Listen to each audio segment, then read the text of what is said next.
Hey everyone, Ryan Young, KamaJiuJitsu.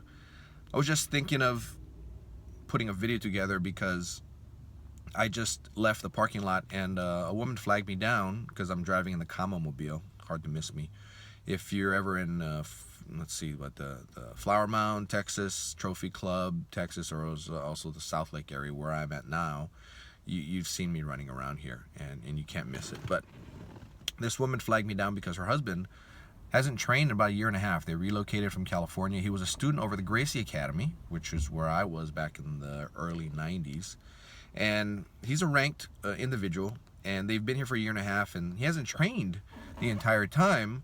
Part of the reason was because he went to a couple of schools, and he just saw that the school is different. What they're teaching is different. How they teach is different. So she wanted to get her husband in touch with me so he can come by and check the school out.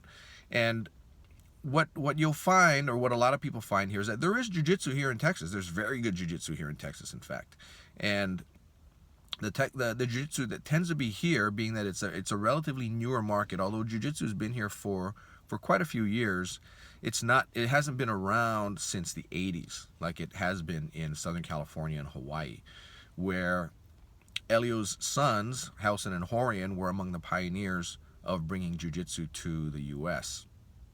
And being that they're very, very strict with the way they stick with Grandmaster Elio's principles on self-defense and that in his type of training, that's what I grew up under, and that's what Professor Dave grew up under. That's what Jack grew under through Master Pedro Sauer, who also got his black belt from Rickson, and I think who trained over at the Gracie Academy alongside Elio and Halson and all those guys.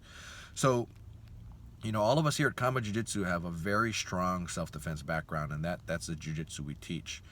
It's not to say that we don't disallow our students from competing. We of course we love them to compete, but competition is not our primary thing, and competition success is not something that we really target. For us, it's more self-defense success. However, competition is great and it's fun. I've done it. We've all done it at one point in time, but it's not our target. So our target is really for people to be well versed in the traditional self-defense Gracie Jiu-Jitsu, which we do. So to the point where over probably the last 15 years, there's beginning to be a split, or that's when the split began, and now we pretty much have a split in there, where you have your self-defense schools and then you have your competition-based schools. So this particular individual who stopped me, her husband was not finding it easy to find a traditional school where he could come and train at. So for those of you who are looking for a traditional school that concentrates on the self-defense aspects of Gracie Jiu-Jitsu, as well as doing the groundwork, then we do all of Gracie Jiu-Jitsu. Then you want to come and look us up. You can find us on our website, which is bjjindallas.com. It's also KamaJiuJitsuDallas.com, or you can email us at KamaJiuJitsu@gmail.com. Those are the easiest ways to reach us.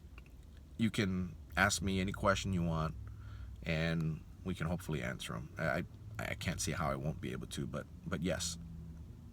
Like I said, there are two distinct styles. It's getting harder and harder to find the traditional stuff. So if that's what you're looking for, we're the place to be. So get in touch with us, and if you haven't already, get back on the mats. Get to training. Have a great day. Take care. Bye-bye.